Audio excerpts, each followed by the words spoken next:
Hey, welcome back to this episode of the Hope Pandemic. I am excited to introduce you to a sweet lady today named Danielle, and she is going to walk us through her personal journey of grief.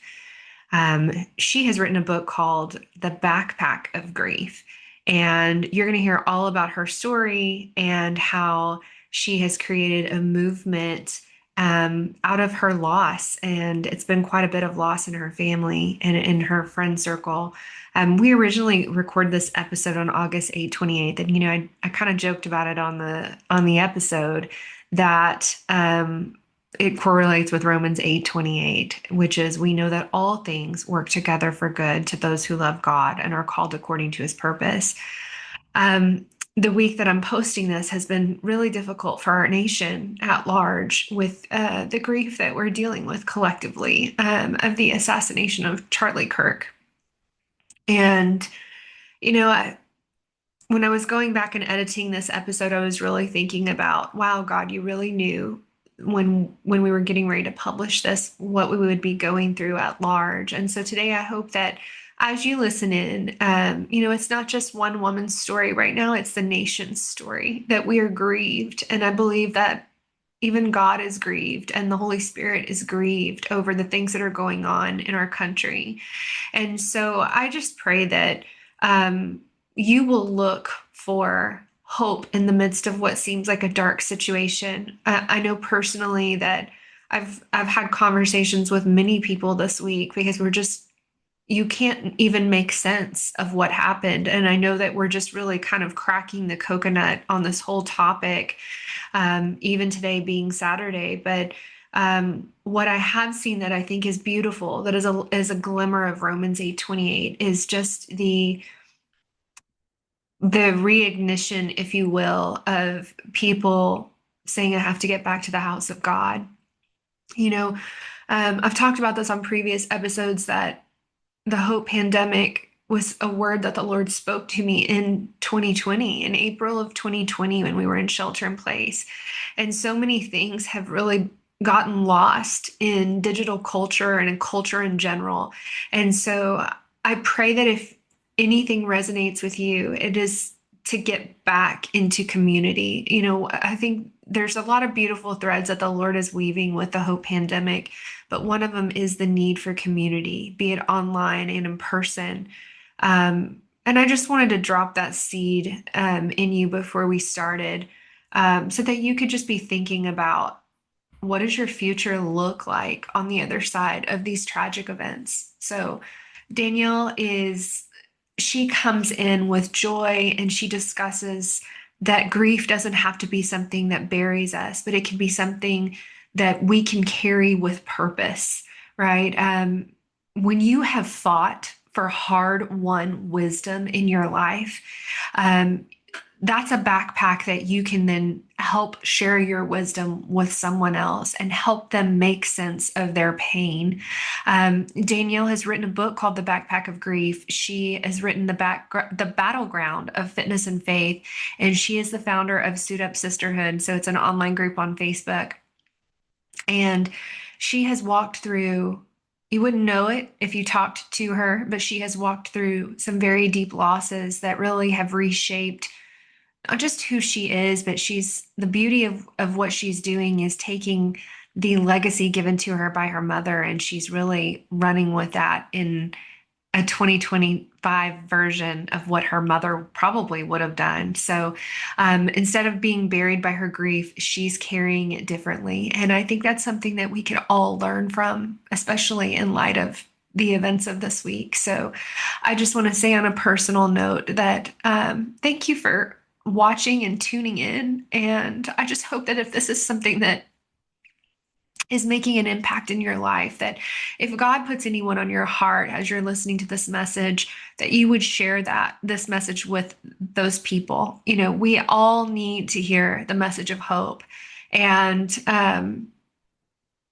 there's still yet more for us, not just as individuals, not just as friend groups and as churches and online communities, but as a nation at large. And I pray that you're doing well. I pray that you're talking to someone about what you're processing.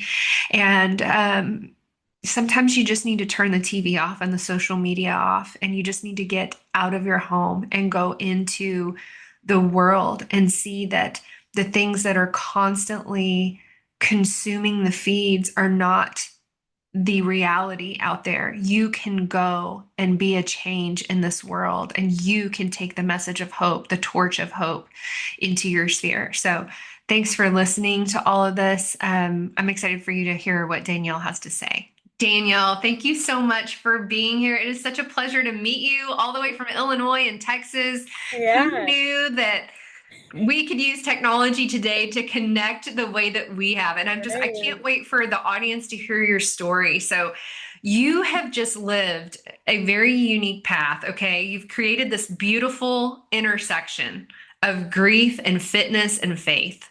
Those are Yeah. things that don't normally go together. So No. I already know that people that are listening to this are probably like, what? So, Yeah. but before we dive into that story and Yeah. you share a little bit about your path and your journey, I want you to paint us a picture of like, who are you when you're not writing books or leading this online community? Okay. What really makes your heart come alive? Well, um, first of all, thank you for having me.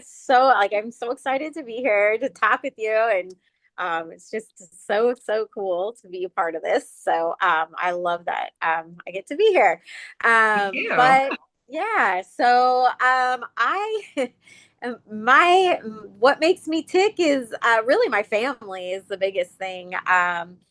My boys are just my youngest is just out of high school, so he's going to welding school, and my oldest just graduated college.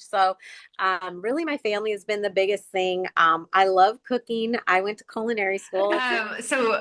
Shifting gears just a little bit, you have Yeah. personally, for someone who is just like effervescent with joy, you've really walked through a season of loss and Yeah. tremendous loss. What was God teaching you through that time with grief? Well, what God was teaching me is not something that I thought I was going to learn. Let's just say if that makes sense. It's kind of been like an ongoing process of I'm going to show you what's going to happen, but and you will understand when I get to the end of this. But the very first person that passed away was my father-in-law, and he had been sick, and so it was not.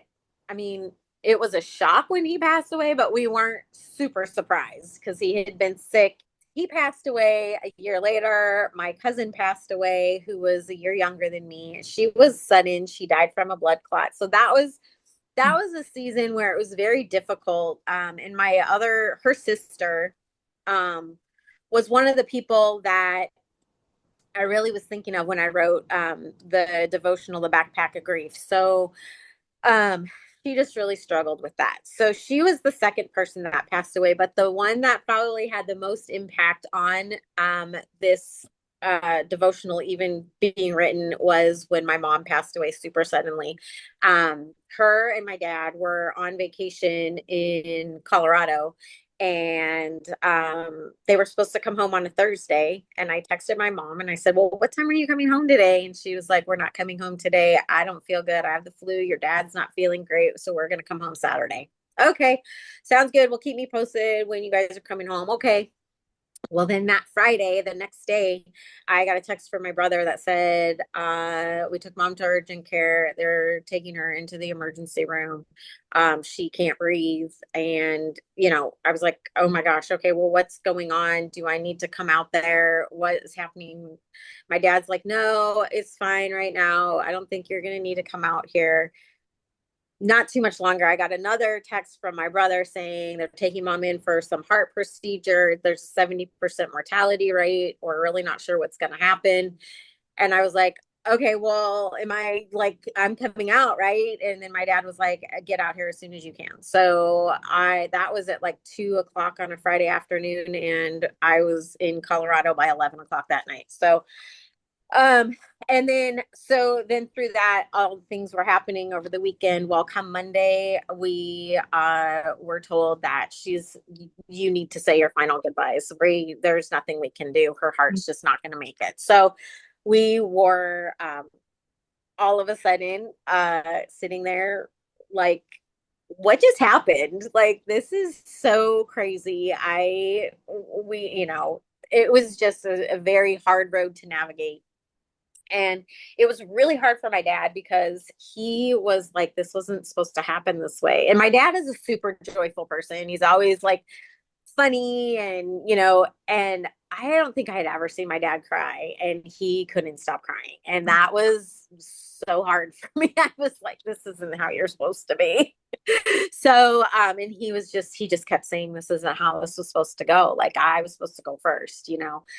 So that whole season was and I was really trying hard to hold it all together because my dad was super sad. My brother had just spent the week with my mom, and he was super upset because he was like, I know he didn't actually say this, but I know he felt like, why didn't I see that there was anything wrong? But she was completely fine. There was nothing wrong. So it was just all of a sudden. So there was nothing he could have done either. So it was just a season of really, this is a whole new road for us all to navigate. So, um, once that happened, then, and while I was there, this was one of the ones that was so bizarre. And I'm like, God, God is so interesting because while we were there, my husband was like, well, what can I do? Who can I contact? What do I need to do? And I was like, well, can you call our really good friend, John Rudd? And that was my husband's best man or he was one of the ushers in our wedding, but his best friend. So he was like, yeah, okay, I'll call him. And we knew that he had not been 100% well either, but he calls me back. My husband calls me back and is like, I can't get a hold of John. I don't know what's going on. I'm like, that's fine. I'll call him. I'll call him. Like, call, goes to voicemail, nothing. And I'm standing there and I like looked at my brother and I go, oh my gosh, what if he died? And my brother was like, that is a horrible thing to say. And I was like, Wow. no, but he had diabetes really bad. He was not really well the last time we talked to him. And I was like, I don't know why I had that thought. So I get on my phone and I'm like looking and I look for John Rudd. Sure enough, John Rudd obituary pops up. He had died a month before. So he's one of the people actually that I originally had put 5 people in the backpack of grief. And then when my husband read it and read like who I had dedicated to, he was like, can you add one more? So I had to revise it and add John in there for my husband because he's like, I think you should add him in there. I'm like, yeah, you know what? You're right. I'm going to. So but yeah, so then he was like number 4. And then my mother, no, my uncle passed away not too long after that. And then my mother-in-law was a few months after that. So And this is all within a period of how long? 5 years. Oh, wow. Like it was 2019 to 2024. Um, Now, when my mom passed away, my mother-in-law was in hospice. And I think a lot of me like navigating this road of grief for my mom was I was taking care of my mother-in-law. Me and my husband were her only children that, well, I call her, she always called me her daughter. So that Mhm. lived here local. Her other kids are out of state. So we were the ones to take care of her. So I really kind of think that helped me with navigating all of the things with my mom passing away. But everybody's like, you're so strong. You're so strong. I'm like, you know what? I am. I have my days. Don't get me wrong, where I was super sad. But I also know that um, I know where my mom went. Like, my mom is having the best time ever. And I knew who she was with, like all of the people. I'm like, you guys are all having a party up there, and I'm down here. I'm not with you. Yeah, So, I can relate in my own way. I remember telling my grandmother, "Save me a seat at your party," yep. because wherever she was going, there was going to be a party. So Yeah, that's my I mom. know. My mom was always my house growing up. They always had it's always everything was at Uncle Steve and Aunt Ella's, and they had a pool, and my mom was always a party person. And I have a really funny story too, because with that, and you'll really, since your grandma was like that, I had this dream maybe I don't know, a few months ago, and I was like, oh my gosh, sometimes you dream and you dream, but you don't remember. Well, I remember vividly. I remember. And I got up and I told my husband, I go, oh my gosh, I had the best dream last night. He was like, what? And I was like, okay. So he jumped around my mom and he was like, okay. And I'm like, and here she was flitting around in like at her house and he was like cracking up because that's my mom. She was like, when she would be getting ready for a party, she'd be over. Okay. Oh So yeah, she's they getting love to ready. entertain. Yes. Yep.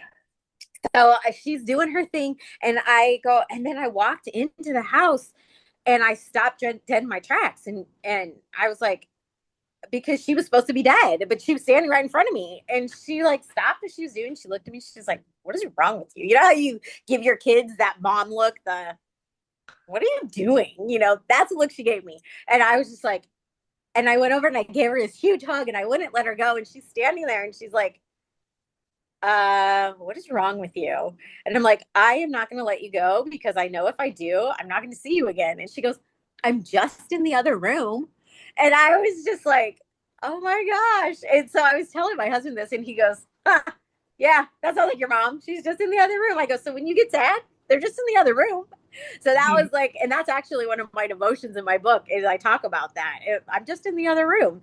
And so I Wow. just like love that you said that because it's the perfect analogy to think, yeah, well, they're having a party up there in another room. That's it. Definitely festive from what I've seen in my mind too. But you Yeah. mentioned this concept of the backpack of grief. Yeah. So why do you define it that way? And grief has this tendency. I've seen this even in my own family of origin, where we're all individuals, we all grew up in this similar context, but people are processing grief so differently. So So different. grief can bear, like I've seen some family members who have never really fully recovered from grief, sadly. Yeah. And you describe it as this backpack. Mhm. What does your lens look like on grief? So I chose the backpack of grief because there was this nurse that I had been, her name's Nurse Hadley. She's on Instagram and she is a hospice nurse. And she was talking about someone had asked her, how would you explain back or how would you explain grief? And she goes, well, I would explain grief as something that you carry in a backpack. And that hit home for me because I thought, wow, that is so great because you can put so many different things into a backpack and when you carry it, some days it's heavy. Like when you think about going to school and you put books in the backpack, some days it's like, oh my gosh, this is so heavy. And then some days you're like, oh, it's not so bad today. And I was like, this is the perfect analogy because some days when you walk with grief, it is very heavy and you're super sad and it's hard to carry. But then there's days when you're like, oh, I'm really strong today. And I really it's not bad. Like I can take this. I can go a little bit further today. And so that was kind of how I got the backpack of grief because I just thought that, it's the perfect thing that, and also, you know, when you carry a backpack, if somebody can come alongside you, they can like put their hand underneath it and kind of help you along. And that's kind of what I was thinking. Jesus comes along next to you and he's standing there in the days when it's not so heavy. He's right there, just kind of carrying it along. And I thought, that's pretty good. Like I love to think that Jesus carries my backpack most of the time every day. So I know I need him to carry mine, that's for sure. Of all the yeah. stuff in my backpack. There are those moments where, when you're in the middle of your grief journey and processing even having hope can just feel like a joke. Like, what do you Hard. mean? What hope? Like everything around me is like your dad said, it's not supposed to be this way. I'm supposed to go Right. first. And sitting there as a daughter and processing your own grief and shock, and then hearing your father and watching your father, who's like the pillar of strength for you, cry. What advice would you give to someone, even like your dad, who is going through this, like, I can't do this. I cannot face this as my reality. How do you survive that? Well, first of all, I would tell anybody that's dealing with that, you are stronger than you think. Like you are stronger than you think. And also that, you know, my like I said, I grew up in the church and so I've always had Christ as my foundation. And I mean, there were times when he definitely wasn't what I was thinking of as like this, I need to lean on him. Hmm. But I really feel like, when you are at that hopeless point, and of course, here's the other thing.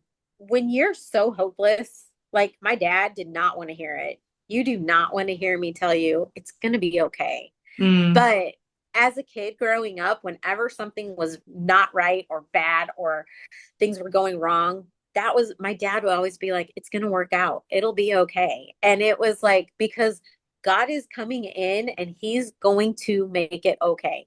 And so that was what I had to lean on was like, yeah, this is horrible right now and you're miserable. And I know you don't want to hear me say this, but it's going to be okay. You are going to be okay. You're going to get through this and you're going to find out that at some point there's going to be a purpose for it. Like I said earlier, there's a purpose for your pain, not to be cliche about it, but honestly, there really, really is. Like for me, believe me, I did not think I was going down the grief road here. This was not something that I thought I was Right. going to be like, hey, let's talk about grief all the time because I just Yeah. was like, Well, what I love about man, what you do is you don't, I mean, it's like we've discussed prior to this recording is that, you know, Jesus went out to people who were dealing with all yeah, kinds of loss and misery and needed healing and, did not feel seen in their grief or in any of those things for that matter.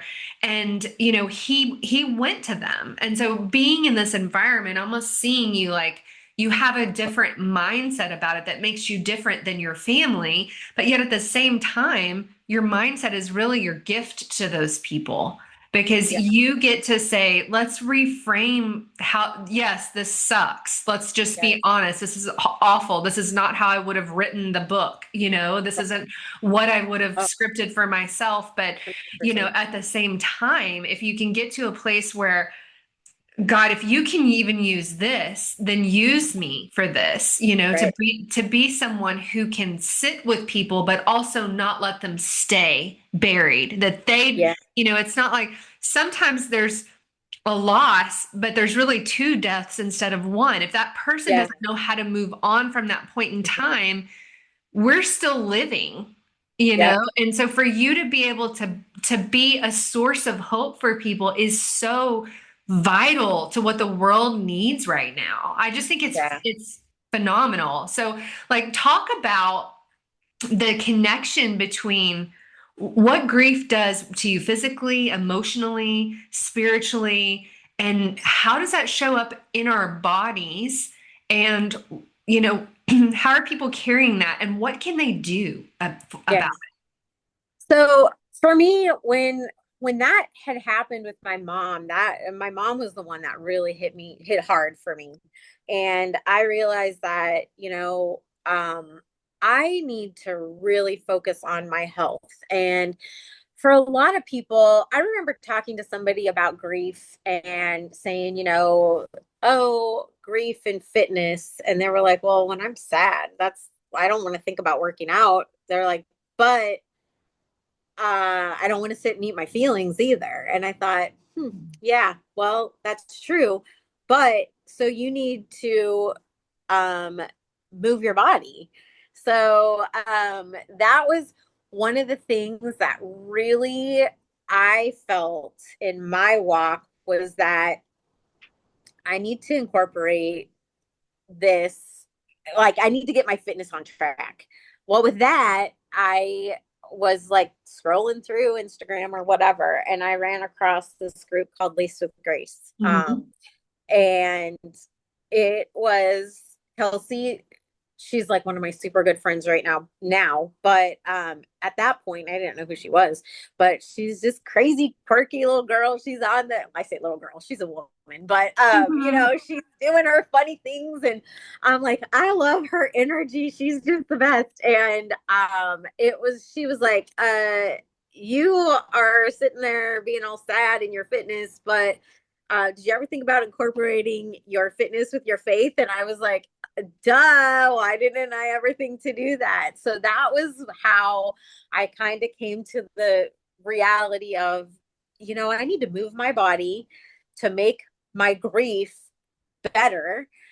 And then that's going to help me with my mental health, with Mm-hmm. my spiritually. I'm in the word more because I'm focusing my fitness with my faith. I'm incorporating all that together. It was like one big thing. And I was like, holy cow, this all goes together, you know?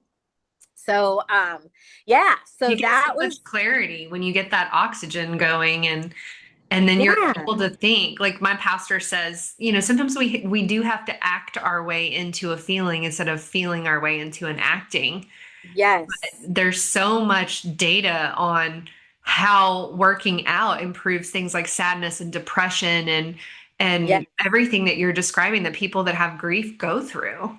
And you know what? And people think, oh, I don't want to go work out. I don't want to go run, 5 miles or whatever. Walk, go for a walk, do some, yoga or some stretching or 10 minutes a day. It's like get outside also, the sunshine, like get outside in the sun. I live in Illinois, so 6 months out of the year, it's not sunny, which is Ew, horrible. ew. Yeah, it's awful. And let me tell We're in you, God's country in Texas, so oh my, we have like intense, brutal summers. That what did God start speaking to you as you were starting this workout, as you were getting okay. that oxygen to your brain, as you were like getting So clarity? What happened there? So let me tell you. So we started in Lace with Grace. There is this like Kelsey has a Zoom gym where it's an online. She has a Zoom room where you log in and you guys can work out together, right? So you just log in, you see the other people. Oh, she's doing her thing. I'm going to do my thing. So we all became kind of buddies, that we all worked out at the same time together. And we have this, Yeah, and actually, the five of us girls are actually going to be going on vacation with each other next year. that's So we're like amazing. super excited about that. So I'm telling you, online community, people, Yeah, online people community, like, underestimate the value of an online community, but I mean, it's um, how we have to do life now because people are not meeting in person. And also, yes, you rob yourself of a gift of meeting someone in a different state that, could 100%. be a best friend. Yes, 100%. My best friend is in Tennessee and I met her Amazing. on Zoom. Like, she would be like, hey, are you working out tomorrow morning? I was like, yes. So, yeah.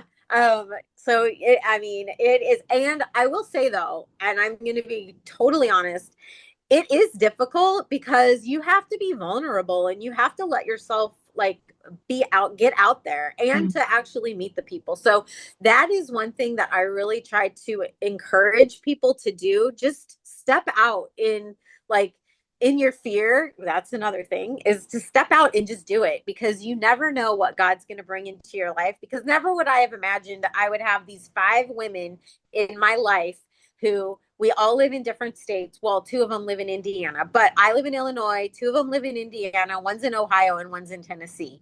Yeah, We're all buddies. Like every day, we're like texting each other. Hey, what do you guys need to pray about today? What's going on? We haven't heard from you guys. What's happening? Like, I love that. so that is like how that's God, I mean, because I never would have done that on my own. But so anyway, so while I'm working out in my basement, I kept hearing God say, you need to write a devotional. And I was just like, no. And he's like, yeah, you're going to write a devotional Have about you ever forgiveness. written anything prior to this? No, Okay, nothing. do you know how to write beyond No, like basic education? Okay, so no. so the I've foundation always, is, yeah, no, I've always liked writing. Like, I've always liked to write. mm-hmm. I've never written anything like, okay, I'm going to actually write something and publish it. Never. And so I was just like, yeah, How no, many this is. times did he have to tell you before you took action? Oh, let me tell you, it was like I got clarification three different times. He was like, okay, so there was this pastor. I went to church. My pastor was like, God's telling you what you need to do. Just do it. And I was just like, okay.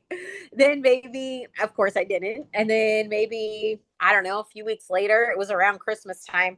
Um, this other pastor I was watching says, Mary was a teenager. She was pregnant. She was not married.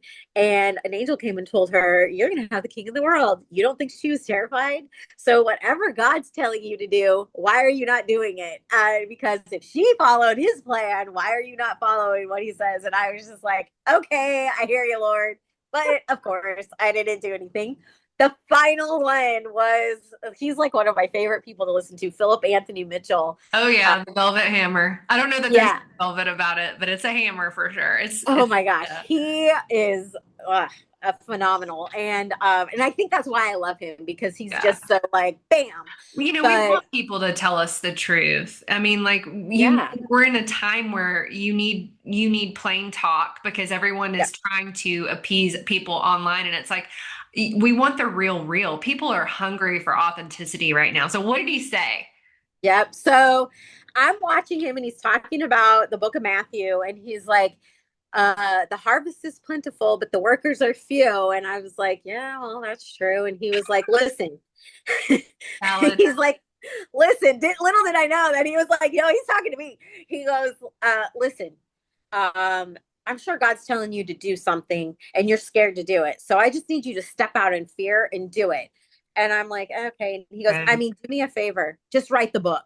And I was just like, I mean, literally my jaw dropped. I was like, what? And I was like, oh my, okay, I hear you, Lord. I hear you. I'm going to do it. So then I started writing The Battleground of Fitness and Faith. So that was it's supposed to be my first devotional, but it ended up, it's coming out. It'll probably be within the next month or so. We're going to have it published. So Awesome. yeah. So The Backpack of Grief ended up being my first one because that's the way God wanted it. It's hard to go. I mean, obey and obey quickly, but thank God for Yeah. grace and mercy because I think, that's something that everyone struggles with. But look at I've said this before to friends of mine. I'm like, I feel like the Lord handed me like something kind of like the size of the yellow pages, this big book, and he's like, this is your backstory, and we're going here now. So, like, you have this context for grief and for sadness and all of the emotions that come with that. And then now here the Lord is saying, I want you to write. And you're Yeah. going, me, Lord, and then it's like, now what have you done with that? What have you done with the mandate that's on your life to help lead people out of their grief process? Yeah, so I ended up so I was like, okay, in the middle of writing that book and through that process, but then I what ended up happening was I had left my dad and I was on a plane to come home from California. He was in California. And I was like, I'm just going to watch a funny movie. I'm really sad. I don't want to leave him. And then they were like, okay, I'm just going to let everybody in on a little secret. God has a sense of humor, if you didn't know, because Indeed. this is what I hear. I hear, oh, our entertainment system is not working this afternoon. It's not working this afternoon. So there will be no movies. And I was just like, are you kidding me right now? So what ended up happening is I sat there, I was looking out the window, and I was thinking about everybody in my family who I felt was just so stuck being sad. And I was like, I'm sad watching them be sad, and I don't want them to be sad anymore. And I was like, what can I do to help them walk through this? And God was like, you are going to write something about getting everybody out of their sadness. You're going to help them get unstuck. And I was just like, okay. And so that's where the backpack of grief came in, because I I really felt like I was grieving the living. And That's powerful. yeah, I was like, the thing of it was is the people that had passed away in my life, I was I was more happy, like I was happier for them to be gone and be in heaven than I was to be around the people that were living. And I was just like, why is that? And I'm like, oh, it's because they are so sad. But for me, for me to be so sad, people would be like, oh my gosh, you're so strong. I'm not strong. I just feel like, I mean, I guess I am strong, but for me, I felt like it was so selfish of me to be so sad because they're gone. Mm. I mean, I know where they're at.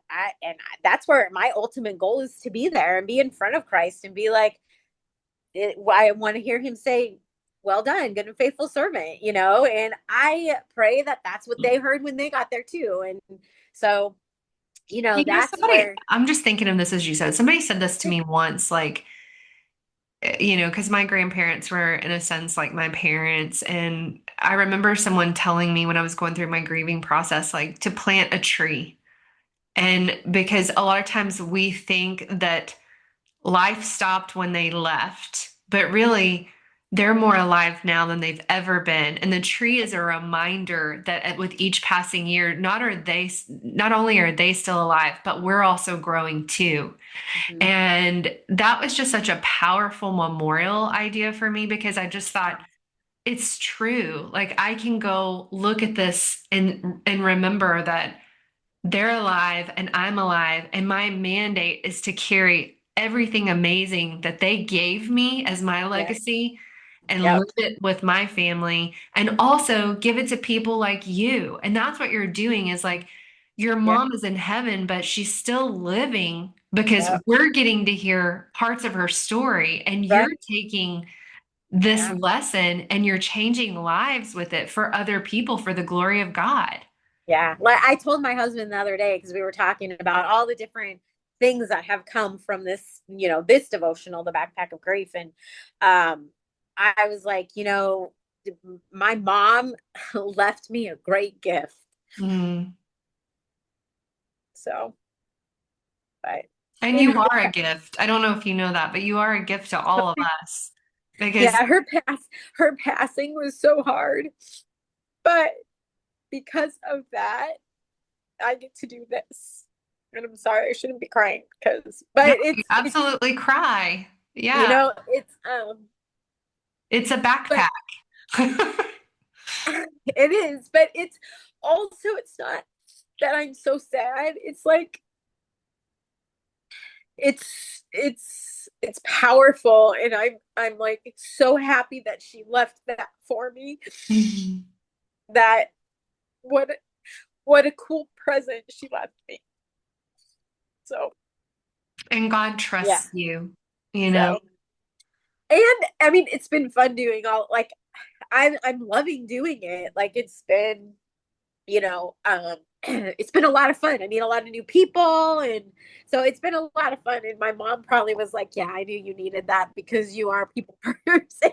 Well, I was gonna say, you mentioned about your mom having the dream about your mom being an entertainer, and Yeah, you've taken a 2025 spin on yeah, that. And that's I want true. you to but I want you That to is talk true. about your own little entertainment group. So Yeah, you've got the Suit Up Sisterhood.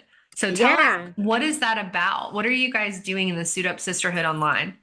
So Suit Up Sisterhood, I started that as a kind of a spin-off from Lace with Grace, because I was like, I really love the community of Lace with Grace. So I have a Facebook group called Suit Up Sisterhood. So and it's a free group, and I do daily devotions in there. So I post a devotion Monday through Friday, and then midday, and then like I do a temple training time, so I put a little post on there that you can like post, oh, this is what I did as a workout today or whatever. I usually forget to take a picture of myself when I'm doing a sweaty selfie or whatever. I don't do Yeah. that.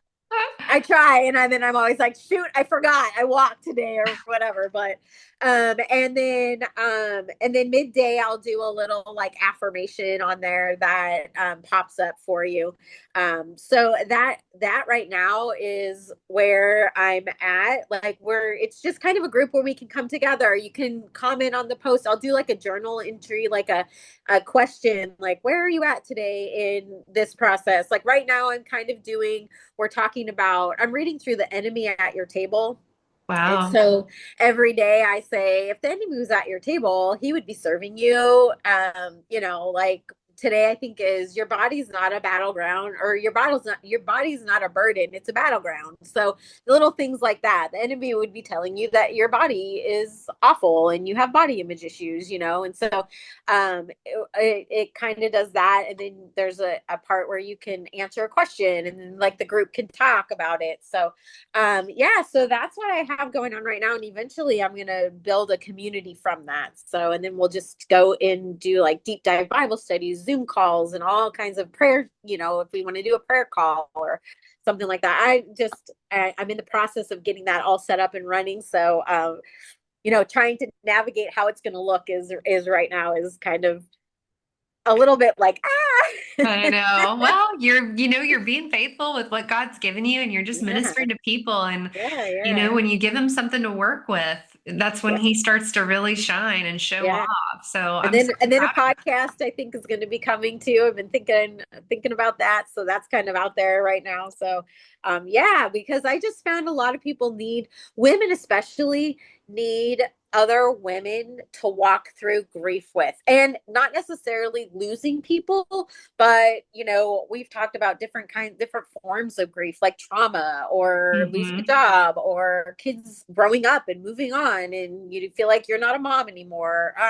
Another big one has been like perimenopause or menopause. People, like, your body's changing so bad and it's like, what is happening to me? So all different kinds of things that are going on for women that they're like, I don't know who to talk to about this. Well, we're all right here. You can talk to us right That's here. So right. Grab your suit and join, right? I mean, yeah, especially the exactly. isolation. I think too, it's, in so many ways, COVID has really Yeah, fundamentally changed the way we do life. And I know even at our church, we've gone through kind of a refinement, because even in Texas, with the laws being so, I would say, like, loose compared to the rest of the world, yeah, um, a lot of people never came back to church. And I have such a hard yeah, time understanding why, because, I mean, according to the Bible, like, the church, the body of Christ, that's the genesis for all community. And so yeah, I love that, there's places too, though. I mean, I'm in the city in Dallas, so it's different. I mean, you can't swing a cat without hitting a church, although I have my church, but I'm saying, like, in rural areas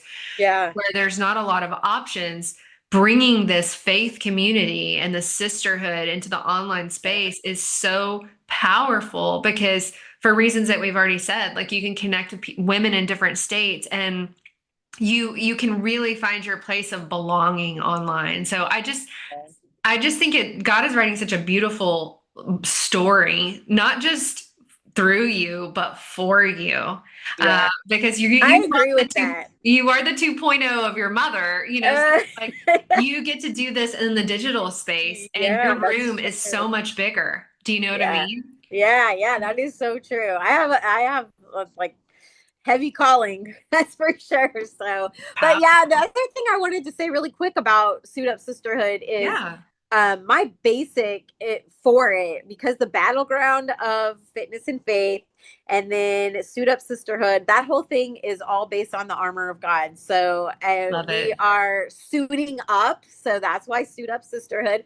We're suiting up in that armor every day, and we're fighting that fight on the battleground. So that was kind of my whole, like, culminating. My brother, when I was telling him, he's like, we need to like kind of pull this all together. What is your thought process? And I was like, okay, it's in there.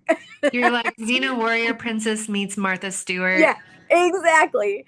My brother's a graphic designer, so he's like very like, okay, I need to like connect the dots here. And I'm like, believe me, they'll connect. Just I love that. So your book is up for publish. It's in publish right now? yeah, the backpack of grief is up. I actually have a website. So I have suitupsisterhood.com that I Okay. have. And my landing page is actually the backpack of grief. So if you went Got it. onto the website, you can go ahead and purchase from the website. And the backpack of grief is available on Amazon to purchase. The battleground of fitness and faith will be published probably, I want to say, within the next month. Okay. So we're finalizing all of that right now. You So need to do a little book launch online. I yes, I have enjoyed this so much. I want to, we always end our episodes with some sort of nugget of hope, right? For the Hope Panda. yeah, Um, hope looks so much different than grief. It's For definitely sure. Yeah. it's hope has to be tested in things like grief, and it's very realistic, but we know that it's not an emotion, that it's almost like a resolute, like, this is not the end of the story. We're going to keep trucking, and God is going to use this in some way. And today is a great day, to quote Romans 8:28. But Yes. One of my favorites. if there's someone here, maybe they're in that unexpected, just hard loss right now, and they're wondering if they would ever feel normal again. Maybe it's their health, maybe it's the death of a dream, maybe it's, it is a family member or a spouse. I'd love for you to just speak a word over them before we end today, and tell them, whatever God's laid on your heart to share with them about hope in this moment.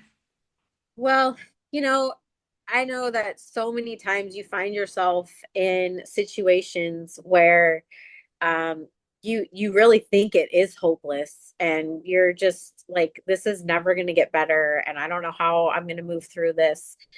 But what I will tell you is that you will never have a testimony without a test. Mm. And when you are finding yourself hopeless, that's your test. Your test is going to be, what are you going to do with what I've given you? And some days you're going to think, I know I did. I don't want to do this. Like, I don't want to take what you're giving me and use it.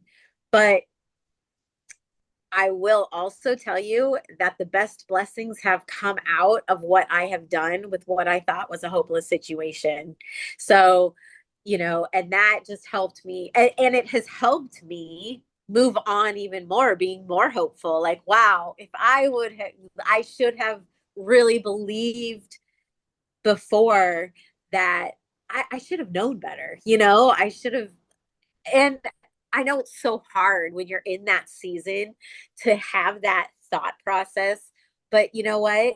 Maybe you could be that person for someone else. I think I was that person for my dad, because he was like, I don't know how you're so strong. And I was like, well, at this moment, I have to be for you. But I think that gave him hope.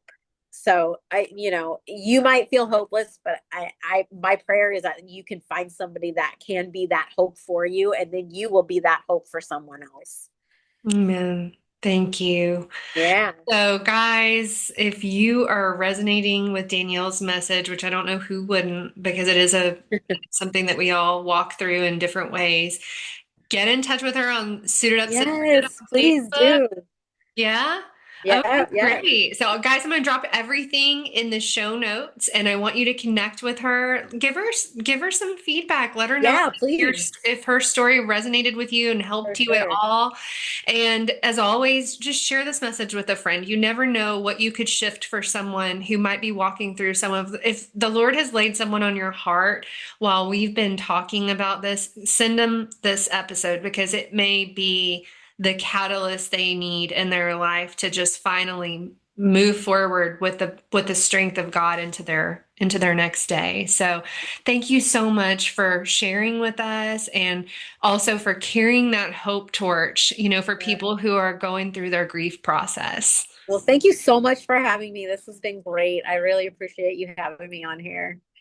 Guys, I told you that she was full of joy, and she just radiates this hope that encapsulates what we're trying to do here with the Hope Pandemic. So if you guys want to connect with Danielle, I would just invite you to get in touch with her at the Suit Up Sisterhood on Facebook. I'm going to drop all of her information around her books and her community group in the show notes.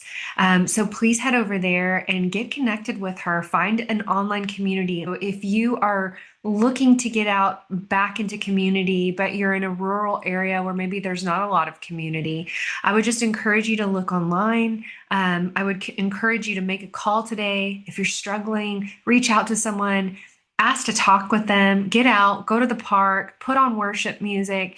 You can shift the atmosphere in your home. You can shift your way of thinking when you think on things that are above and not below. But like I said, if you know anyone who is struggling right now, or who you think this message could be a blessing to, absolutely send it to them. You know, moving on from grief is a process, and healing doesn't mean that, you've forgotten the person that you're grieving. It doesn't mean that you've, you know, never think about it again or you don't talk about it again. It's just learning to carry it differently. And so, thanks, Danielle, for teaching us how to wear grief like a backpack. Our scars are sources of strength and resilience, and they show people that if we can go through it and we're still standing and we still have hope, that we can help them get through it too. So, y'all, thank you so much for tuning in. Next week, I'm going to have an incredible woman on. She is an abortion recovery coach.